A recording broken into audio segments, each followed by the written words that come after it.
guys! Good morning and welcome back to our YouTube channel. Tingnan nyo, sobrang init ang banas. Wala pa akong ginagawa nito pero grabe tulo ng pawis ko. At nasunburn na naman ang mukha ko. Ayun yung isa, oh. Pinaupo ko siya. Kasi seryoso pang init talaga ang banas. Kasi ako ay mag-harvest ng alokbati para ipapanghalo sa munggo.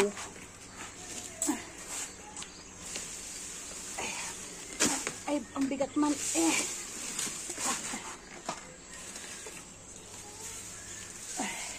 Ayan, ang ating. Sabi ko kay Asis, kukunin niya, igigilid eh. Tinanggal kasi nung ng palay. Naku, wala na akong time asikasuhin ang mga halaman ko, guys. Mapaupo ko man si Tonton. Mamaya, mag-iiyak na yan. Kailangan ko na siyang kunin ulit. Ayan, oh. Nagre-reklamo na. Reklamo na siya.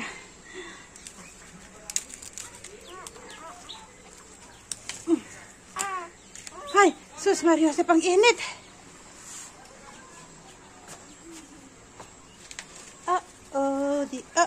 Song. Kasi natatabunan siya ng ano eh, ng yan. Oh, sa gilid. Dapat yan dito eh. Yung isa nandun. Bali, mag-harvest ako ng alokbati. Eh? I have something to do. Look. This little only can help me. Kapatanggal ng ano, I cannot do kuko it ba? this game, my thumb.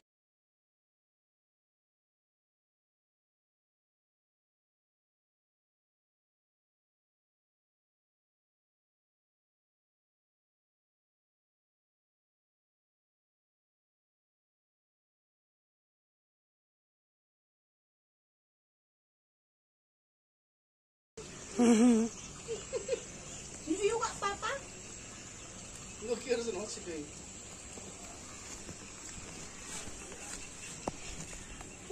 And Asher is doing like that.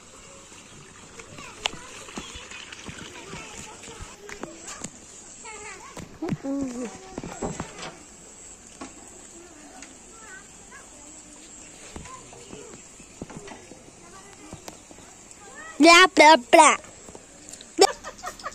Nag-harvest ako ng alokbati. Ayan, mag-aarkila na ako ng aking videographer.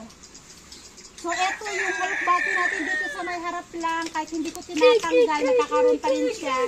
Kahit papano, napapakinabangan. At eto yung papaya natin na sinasabi ko. Ayun yung bulaklak niya, oh. Kaya sinabi ko na babae, guys, kasi ibang bulaklak kapag lalaki ang papaya. Sanga-sanga siya, tapos may mga bulaklak. Ito kasi anak mo. Ito kasi, nasa may mismong stem yung bulaklak niya, kaya babae yan siya. So, dito tayo. May konti na akong na-harvest. Dito naman tayo kasi may mga ano dito. At magpapatubig sila dito sa kabila, kaya ang sarap magluglog ng tubig. Kasi nga, ang init. Ayan, may mga talbos din dito na kailangan natin kunin. Ayan, oh. Tapos, yung mga dahon-dahon. At syempre, meron ako dito ano, pasaway na nakasunod. Ihalo natin to sa munggo. Masarap kapag may ano. Helicopter.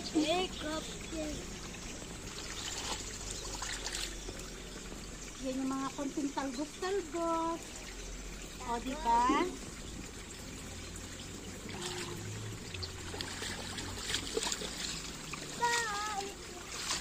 So, ayun guys, tapos lang namin kumain at ngayon, lalayas kami. Dadalawin namin si Mimi.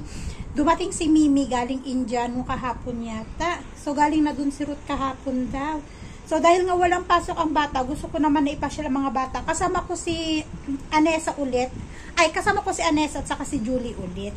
si Josibel hindi makakasama kasi ngayon yung kanyang check-up sa doktor. So, kami lang papuntang Bharatpur para dalawin namin si Mimi kasi si Mimi medyo busy-busy yan. So, gusto rin naman namin siyang dalawin.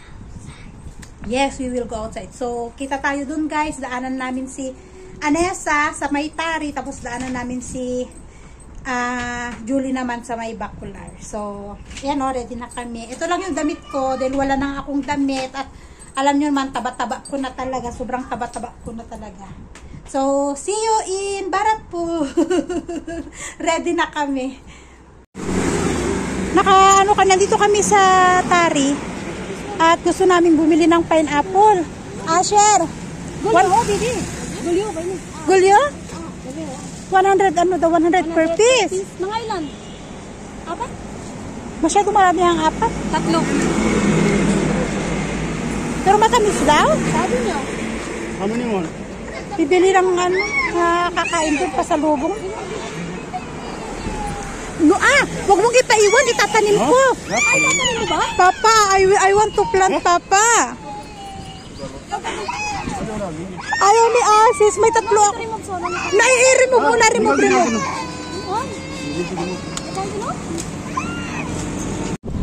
Nandito na kami guys, kanina pa kami nandito kaya lang kasi panay kwento-kwento, syempre. So, ayan, merienda. Merienda. Oh. Tapos, ayan, naglalagay ng hena sa mga bata kasi nga sawan. Ay, ano ba? Paano ba yung pronunciation? Sawan. Ayan. Day ng mga babae. Mag-hena-hena after nito, teach. After 1 month, teach na.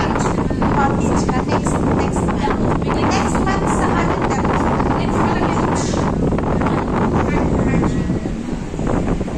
Naglalagay ng hena-hena. Tuwa naman yung anak ko, naglagay din ng hena. Ayan, Diyos na. Diyos.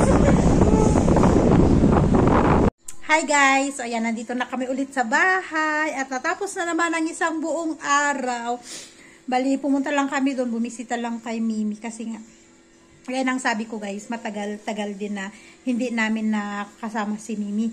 Sayang lang kasi may nagawa pala siya na langka jam. Dinala daw niya kay Judy nung nakaraan kasi akala niya nandun pa kami. Eh diba nung pumunta kami ng CG, duman lang kami kina Judy. Tapos, saglit lang kami doon. Kumain lang kami ng sopas na niluto niya. Tapos umuwi na kami kasi nga nagmamadali si Asis. Gawa ng may mga pasahero siya na dinala sa hospital na kailangan niyang sunduin. At saka meron din siyang pasahero na dinala sa kasal na sinundo din. Kasi nung araw na yun, nung umuwi kami nung araw na yun, 6 na puro ama, taga dito sa amin. Bali 7 kami sa tuktok, nagsiksikan, nung pauwi. Taga dun din sa, sa Tari din kasi yun. Sa Tari din kasi yun, kaya pumuntang ganito. Kaya sabi ni Asis, para isahan, sabi niya, sunduin ko na lang, sabi niya. Yung, nagsiksikan kami nung nakaraan. Kaya sayang, hindi niya kami naabutan kina Judy. Doon pala niya dinala yung ginawa niya na langka jam. Ang kinain namin, there anak ko on the table. Kaya yung kinain namin, yung buto ng langka, yun yung nilaga. Kanina yun yung kinain namin. Oh. Hi, masaya naman yung isa at nakagala naman. Sabi ko nga, habang bakasyon, gusto ko na ipasyal-pasyal si Asher. Kahit pabisi-bisita lang sa mga mamshis, sa bahay ng mga mamshis, kaysa may stock siya dito sa bahay. Since sa umaga naman, tinuturuan ko naman siya, nagre-review kami sa Nepali, sa math, ganyan. Pinapasagutan ko siya kanyang worksheet para kahit papano. Pero yun nga, gusto kong ipasyal-pasyal habang bakasyon. 1 linggo din kasi na walang pasok dito, bakasyon nila. Sa August, tama ba? August 1. First week ng August, exam na rin nila, first quarter.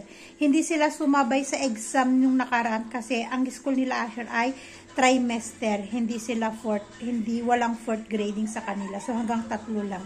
So mas nahuli sila. Pero yung bakasyon na 1 week, sumabay sila. So ayan, masaya naman. Kwento-kwento. At yun, sa Saturday, nag-invite si Ruth. Birthday niya. So, advance happy birthday. At yun pala guys, Sina Mimi, may mga, ano sila, may mga something business. May business kasi sila dito na, yun yung isang pinag-uusapan namin nung pumunta kami doon. So, baka may mga iba sa inyo dyan sa Pilipinas na gustong mag-aral ng Korean. Kasi, nandyan sa Pilipinas si KP, yung asawa ni Mimi. May inaasikaso silang business din dyan. Pero, mag-open sila ng Korean class. Baka may gusto sa inyo guys na mag-aral ng Korean. Kasi meron silang classes dito at nag-iisip nga din kami, baka pwede kong ialok sa mga pamangkin ni Asis dito na malalaki na gustong mag-aral nga para dalhin doon. So, baka may gusto din sa inyo guys na mag-aral ng Korean language dyan sa Pilipinas. Mag-message lang kayo guys at sasabihin namin sa inyo kung saan yung location. Ganyan. Kung gusto nyo matuto talaga ng Korean language, ayan, meron sila dyan sa Pilipinas, may branch dyan sa Pilipinas na, na open para sa Korean na pag-aaral. Kasi meron dito sa Nepal, bali, ang kasosyo kasi nila, Korean talaga, yon. So, kung gusto nyo guys, mag-message kayo direct sa akin para masabi ko kay Mimi, yan, para masabi din yung mga may gusto, para ma-inform din kayo kung ano yung dapat gawin, no? So, ayan, yun ang sabi niya kanina, ate pakibanggit, sabi niya sa vlog mo, baka may gusto mag-aral ng Korean sa Pilipinas nga. I-message nyo lang kami, guys, kasi meron silang branch sa Pilipinas. So, yun lang yung ating video for today, guys. Masaya, nakalabas na naman kami. Yung hindi lang kami nandito ba sa bahay, kahit papano nakaka-refresh ng kunti sa utak ba. So, thank you again for watching everyone and see you in our next vlog. Bye and God bless us all.